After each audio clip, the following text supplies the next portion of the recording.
دلوقتي متوقع من حضرتك تكون خلصت لغة البرمجة على الأقل، والاو او بي ده مانداتوري تكون مذاكر ده كويس جدا. وطبعا فلاتر ماستر كورس من زيرو تو هيرو، حرفيا هتلاقي كل المعلومات اللي انت محتاجها في فلاتر. لو انت لسه ما خلصتهوش كمل فيه لحد ما تخلصه، غاية في الأهمية تخلص كل السيكشنز اللي موجودة فيه. طبعا كورس جيت ألف مبروك، حضرتك خلصته دلوقتي وتقدر تخش على النكست ستيب. النكست ستيب عندنا ايه؟ هو كورس الكلين اركتكتشر والسوليد برنسبل، منقسم لقسمين.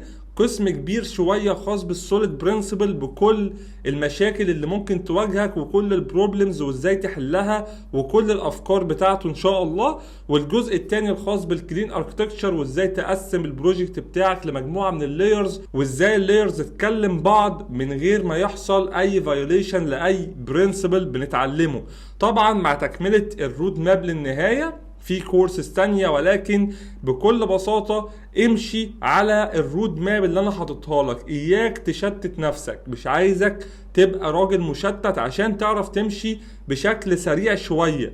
اللي بيتشتت بيقعد يشوف هنا نص فيديو وهنا ربع فيديو وهنا 5 دقايق وهنا 10 دقايق، المعلومة بتبقى مشوهة جدا. فانا حاطط لك كل خارطة الطريق في مكان واحد فقط لا غير.